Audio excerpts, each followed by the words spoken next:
9/11 began with something strange. Four passenger jets that simply disappeared from radar. No one on the ground could explain it. Controllers tried calling, no response. Pilots nearby heard nothing but static. In those silent minutes, the world was still calm, unaware that history was already in motion. Within moments, the skies over America would change forever, and what unfolded next would define an entire generation. Before we begin, take a moment to subscribe to the channel. Turn on the notification bell so you never miss the stories that shape our world. And if you believe history like this should never be forgotten, like, comment, and share this video. Because what you're about to hear is the morning that changed everything. It started like any other Tuesday. September 11th, 2001. The skies were a perfect shade of blue. The kind of morning that felt almost too calm, too peaceful to remember. New York City was waking up, taxis honking, people rushing for subways, coffee cups in hand. No one knew that somewhere above that calm sky, four planes were about to vanish. At Boston Logan International Airport, American Airlines Flight 11 was preparing for departure. Destination, Los Angeles. Passengers boarded as usual, business travelers, families, tourists. Among them were five men who blended perfectly into the crowd. Their faces were calm, unreadable, as if nothing in the world was wrong. Security screenings were ordinary. No one noticed anything unusual. No one imagined that inside those briefcases and carry-ons were box cutters, simple tools that would soon change history. At the same airport, another flight, United Airlines Flight 175, was getting ready to depart, also bound for Los Angeles. Different passengers, same routine. No reason to suspect the two planes were connected. Elsewhere, in Washington, D.C., American Airlines Flight 77 prepared for takeoff from Dulles. And soon after, from Newark, United Airlines Flight 93 would lift off. For planes, for ordinary flights, for ticking clocks. Inside air traffic control centers, the morning was steady. Dozens of blips moved across radar screens, each dot representing a plane, a crew, 100 lives. Nothing seemed out of place. But at 8:14 a.m., something strange happened. Flight 11 stopped responding to radio calls. The plane veered slightly off course. Its transponder, the device that broadcasts identification, went dark. Controllers tried again. No reply. They tried a third time. Still silence. One controller leaned forward, confused. American 11, do you copy? Nothing. For a few moments, they thought it might be a technical glitch. Planes lose signal sometimes. But then, over the radio, came a chilling voice, calm, deliberate, with a foreign accent. We have some planes. Just stay quiet, and you'll be okay. It wasn't the pilot. It was the hijacker. That single transmission confirmed their worst fear. The first hijacking of the day had begun. On board, passengers had no idea what was truly happening. They heard shouting from the cockpit. Some saw blood. Flight attendants tried to stay calm as the aircraft turned sharply east toward New York City. Phones began ringing. People were calling home, whispering, crying. No one understood why. Down below, Manhattan went about its morning. Traders filled offices in the Twin Towers. Elevators hummed. Meetings began. In just minutes, that ordinary morning would shatter. At 8:46 a.m., a shadow swept across the clear blue sky. American Airlines Flight 11 slammed into the North Tower of the World Trade Center. The explosion ripped through floors 93 to 99. Fire burst out of the windows. The sound echoed for miles. People on the streets froze. Some screamed. Others just stared. Smoke and debris fell like black snow. Fire alarms blared inside the tower. Phones rang nonstop. Emergency lines flooded with calls. At first, everyone thought it was an accident. Maybe a small plane. Maybe a freak malfunction. Even television anchors described it as a possible, tragic crash. No one yet said the word attack. But somewhere, another plane was already turning. United Airlines Flight 175. Controllers tried to reach it. No response. Its course shifted toward New York. The altitude dropped sharply. News helicopters hovered near the first tower, filming the smoke. Millions watched live. Then, at 9:03 a.m., without warning, Flight 175 struck the South Tower. A massive fireball erupted through the building. Flames exploded out the opposite side. The force shook the ground blocks away. And in that instant, the illusion of accident vanished. America was under attack. Crowds flooded the streets. People cried, screamed, prayed. Sirens wailed from every direction. First responders sprinted toward the towers. Police pushed people back, shouting for them to run. Reporters could barely speak, watching the second tower burn. Inside, chaos consumed everything. People trapped on upper floors tried to escape the unbearable heat. Some broke windows to breathe. Some waved shirts, hoping to be seen. Others made calls, final goodbyes that would never be forgotten. The heat inside the towers was beyond imagination. Jet fuel burned at nearly 1,000 degrees Celsius. Steel beams began to soften. Smoke thickened until hallways turned pitch black. And still, the firefighters went up. They climbed, floor after floor, carrying heavy gear, knowing the danger. Their radios crackled with voices. They were told to keep going. So they did. While New York burned, confusion spread nationwide. The Federal Aviation Administration, the FAA, struggled to understand what was happening. 2 planes had already been hijacked, but there were still hundreds in the air. Any one of them could be next. At 9:08 a.m., all flights bound for New York or Boston were ordered to stay grounded. It was the first step in a full-scale shutdown that had never been done before. Still, the chaos was just beginning. Because somewhere over Ohio, another plane had gone silent. American Airlines Flight 77. It turned off its transponder and veered off course. It began flying low, heading toward Washington, D.C. Controllers realized it had turned back east, but they didn't know why or where it was going. In the nation's capital, the Pentagon stood calm and quiet. No alarms, no warning, just another workday. Then, at 9:37 a.m., Flight 77 crashed into the western side of the Pentagon. The explosion tore through the building. Flames engulfed corridors. People ran for their lives. The heart of America's military had just been struck. 3 planes, 3 targets, and one still missing. Over Pennsylvania, United Airlines Flight 93 was still in the air. Passengers had heard the news, some through phone calls, others through whispers. They knew about New York. They knew about the Pentagon. And they knew they were next. They made a choice. They gathered in the aisle, whispered prayers, and charged toward the cockpit. In the struggle that followed, the hijackers tried to roll the plane, to throw them off balance. But they kept fighting. The cockpit voice recorder captured the chaos, shouting, breaking glass, alarms. And then silence. At 10:03 a.m., Flight 93 crashed in a field near Shanksville, Pennsylvania. It never reached its intended target, believed to be either the White House or the U.S. Capitol. The passengers had stopped it. They became heroes. Back in New York, both towers still burned. Smoke darkened the sky. People fled through the streets, faces covered in ash. Firefighters inside were still climbing, still rescuing whoever they could. Then, at 9:59 a.m., the South Tower began to collapse. At first, it was a low rumble, then a roar like thunder. Floor by floor, the building gave way, collapsing into itself in under 10 seconds. The shockwave raced through the city, covering everything in dust and debris. People screamed. Others just stood frozen, unable to believe what they'd seen. And then, at 10:28 a.m., the North Tower fell. In less than 2 hours, 2 of the tallest buildings in the world were gone. The streets of Lower Manhattan turned gray with ash. Cars burned. Papers drifted down like snow. Firefighters searched through rubble, calling out for survivors. Phones stopped working. The world seemed to pause. Across America, television anchors struggled to speak. The United States was in shock, and no one knew what might happen next. Was it over? Or were more attacks still coming? Nobody knew. Every plane in the sky was ordered to land immediately. For the first time in history, American airspace was completely shut down. In those moments, silence hung heavy over the nation. A silence filled with questions. Who did this? How did it happen? And why?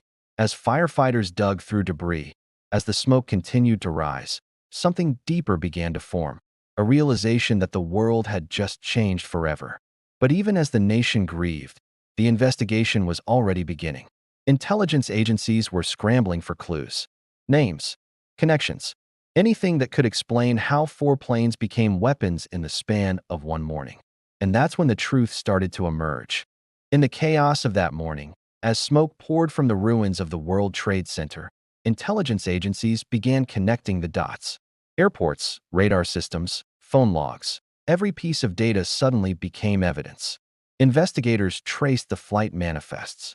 Certain names stood out: Mohammed Atta, Marwan al-Shehi, Hani Hanjour, Ziad Jarrah. Men who had lived quietly in the U.S., trained at flight schools, rented cars, blended in. But behind their calm lives, they had been preparing for one of the deadliest attacks in history. Each of them shared a link: Al-Qaeda, led by Osama bin Laden. For years, bin Laden had declared war against America, accusing it of corrupting the Muslim world and occupying Middle Eastern lands. His network had already been tied to the 1998 U.S. embassy bombings in Kenya and Tanzania and the 2000 attack on the USS Cole. But never had the world seen anything like this. Within hours, the FBI identified the hijackers through passenger lists and airport footage. Agents swept through Florida, New Jersey, and Massachusetts, searching apartments, seizing training records, tracing phone calls. They found flight manuals written in Arabic, letters hinting at a final goodbye. Everything pointed to a plan years in the making. In Washington, Vice President Dick Cheney, Defense Secretary Donald Rumsfeld, and top officials gathered in a secure bunker beneath the White House. President George W. Bush was in Florida when the first plane hit. An aide leaned in and whispered, "A second plane hit the second tower. America is under attack." That image, his frozen expression, would become one of the most replayed moments in history. Moments later, Air Force One lifted off, carrying the president to a secure location while the nation reeled. In New York, the scene was apocalyptic. Firefighters climbed burning stairwells as towers collapsed above them. Medical teams set up triage stations on nearby streets, but few survivors came. By nightfall, the Twin Towers were gone, the Pentagon was burning, and a crater smoldered in Pennsylvania. Nearly 3,000 people were dead, the deadliest terrorist attack in history. That night, President Bush addressed the nation from the Oval Office. "Terrorist attacks can shake the foundations of our biggest buildings," he said, "but they cannot touch the foundation of America." But behind his words, the world trembled. Airports shut down. Borders tightened. Millions sat frozen before their televisions, replaying the same haunting images again and again. By morning, one name filled every headline: Osama bin Laden. It didn't take long for intelligence officials to confirm what many feared: Al-Qaeda was responsible. But how had it happened? How had 19 men outmaneuvered one of the most secure aviation systems in the world? Investigators found that the hijackers had used ordinary flight training to turn passenger planes into weapons. They needed no guns or bombs, only box cutters and small knives to overpower the crew. They exploited a system built on trust, not fear. Before September 11th, airline security focused on preventing hijackings for ransom or asylum, not suicide missions. No one imagined pilots could be replaced mid-air by men who intended to die. Inside the CIA, analysts revisited old intelligence reports. There had been warnings, fragments of messages, missed signals scattered across agencies.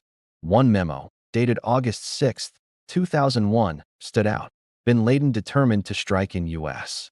It mentioned possible hijackings, but not when, where, or how. It had been dismissed as too vague. Now, it was a grim reminder of how close they'd come to seeing it before it happened. As the dust settled, the world responded. From London to Lagos, from Paris to Cairo, nations held vigils, cities lit candles, and even rivals sent condolences. The world stood still. But while the world mourned, America began to prepare for what came next. On September 14th, Congress authorized President Bush to use military force. 3 days later, standing atop the rubble at Ground Zero with a bullhorn, Bush declared, "I can't hear you. The rest of the world hears you. And the people who knocked these buildings down will hear all of us soon." The crowd erupted, a mix of pain, pride, and fury. It was both a promise and the beginning of a new war. On October 7, 2001, the United States launched Operation Enduring Freedom. The invasion of Afghanistan had begun. The mission: dismantle Al-Qaeda and remove the Taliban regime that sheltered them. American jets roared overhead, striking training camps and mountain strongholds. It was the start of a war that would last 2 decades. Back home, daily life transformed. Airports introduced armed marshals and locked cockpit doors. The Patriot Act expanded government surveillance. The Department of Homeland Security was created. Air travel and privacy would never be the same again. But beneath the flags and speeches, one question haunted everyone. How had 19 men brought the world's superpower to its knees in a single morning? In 2002, the 9/11 Commission was formed to uncover the truth. Their final report revealed a web of failures in intelligence, communication, and imagination. The warnings were there. They had been missed. Yet, beyond the politics and blame, it was the human stories that defined the tragedy. Office workers, firefighters, paramedics, passengers, ordinary people who faced unthinkable terror. Some died saving strangers. Some died saying goodbye. And some, like the passengers of Flight 93, changed history with their final act of courage. As months passed, the ruins of the towers became sacred ground, ground zero. Families came daily, leaving flowers, letters, and photographs. Volunteers worked through smoke and dust, clearing the debris of what once symbolized American strength. But the healing was slow. For many, it never came. And just when it seemed the story had ended, new clues began to surface. Footage, documents, voices from deep within Al-Qaeda, a shadow network stretching far beyond Afghanistan. In the days after the attacks, smoke still rose from ground zero. The air was thick with dust and sorrow. But far from the ruins, deep inside the CIA, a new mission was forming: find Osama bin Laden. Every whisper, every intercepted message, every rumor, all pointed toward one man. Bin Laden wasn't just hiding. He was moving through a maze of loyalty and mountains, protected by silence. In late 2001, U.S. Special Forces tracked him to Tora Bora. Bombers struck. The earth shook for days. But when the dust settled, he was gone. He had vanished into Pakistan. The world's most wanted man had become a ghost. For years, his image stayed on screens and wanted posters. The $25 million reward changed nothing. He didn't use phones. He didn't appear in public. Every lead led nowhere. Meanwhile, Al-Qaeda struck again, in Bali, Madrid, London, Istanbul. Each attack proved his reach still lived on. And as the wars in Afghanistan and Iraq dragged on, his name faded into the noise of endless conflict. Then, years later, a pattern appeared. In Abbottabad, Pakistan, a mysterious compound stood behind high walls and barbed wire. No phone lines, no internet, no visitors. CIA analysts noticed a tall man who never left the walls, walking the courtyard every day in careful circles. They called him the Pacer. Could it be bin Laden? No one knew. But the evidence kept growing. By early 2011, the case reached President Obama. If they were wrong, it could start a crisis. If they were right, justice would finally be served. On the night of May 1st, 2011, the order was given: Operation Neptune Spear. 2 stealth Black Hawks lifted off from Afghanistan, carrying 23 Navy SEALs. Their mission: enter Pakistan, find the target, and get out in 40 minutes. As they approached the compound, one helicopter crashed inside the walls. No one was killed, but the noise blew their cover. The SEALs moved fast, clearing room by room. On the 3rd floor, they found him. A tall man stood near a doorway. 2 shots. Osama bin Laden was dead. The SEALs took the body, destroyed the downed helicopter, and vanished into the night. Back in Washington, Obama watched in silence. Then came the words: Geronimo EKIA. Enemy killed in action. At 11:35 p.m., the president addressed the world. Tonight, I can report that the United States has conducted an operation that killed Osama bin Laden. Across America, people filled the streets, waving flags, crying, celebrating. For some, it was justice. For others, only more questions. Would this end terror, or begin another war? In the years that followed, Al-Qaeda weakened, but new groups rose in its place. The war on terror became endless, shifting, without clear victory. Still, that night in May remained a turning point, the end of a decade-long hunt. Bin Laden's body was buried at sea, his compound demolished, but the memory of 9/11 never left. Because for millions, that day wasn't history, it was the moment the world changed. The smoke, the fear, the unity, and the questions that never stopped echoing. In the weeks after the death of Osama bin Laden, the world's attention began to shift, away from revenge and toward reflection. What had really changed? What had been lost? And what could never be replaced? Back in New York, the air still carried the ghosts of that morning. For years, The ruins of the Twin Towers remained a wound, a deep, silent scar in the heart of the city. Steel beams twisted like skeletons, dust still rising whenever the wind blew through the open pit. People came by the thousands, some to mourn, some just to stand in silence. Parents held their children's hands. Firefighters stared at the space where their friends once stood. It wasn't just a site of destruction. It was sacred ground. Recovery wasn't fast. Clearing the debris took 8 months. Over 1.8 million tons of rubble had to be removed by hand and machine. Every piece was treated like evidence, and every discovery, every item, every bone fragment was treated like a person. The people who worked there were called the Bucket Brigade. They dug through dust and steel, day after day, breathing in toxic air, powered by determination and grief. They didn't stop, not even when hope ran out. They just kept digging because that was all they could do. For many of them, the real cost of 9/11 came years later, in the form of cancer, lung disease, and PTSD. The invisible wounds of a battle fought in smoke and silence. But amid the pain, something else was happening. A movement to rebuild. Architects, engineers, survivors, and families all came together to imagine what should rise where the towers once stood. Not just buildings, but symbols of strength, hope, memory. After years of debate, one design was chosen. A single, powerful structure, One World Trade Center. The new tower would stand 1,776 feet tall, a number chosen to echo the year of America's independence. A quiet message that even when struck down, the country would rise again. Construction began in 2006. Every steel beam, every pane of glass, was placed with care and purpose. Workers carved into the foundation deeper than before, grounding it in strength and defiance. And at the base of the site, 2 vast square memorial pools were built, each one sitting exactly where the Twin Towers once stood. Waterfalls pour endlessly into their centers, disappearing into dark voids.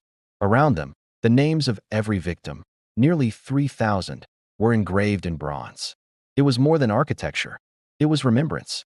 When the new tower finally opened in 2014, its glass reflected the city skyline like a mirror of rebirth.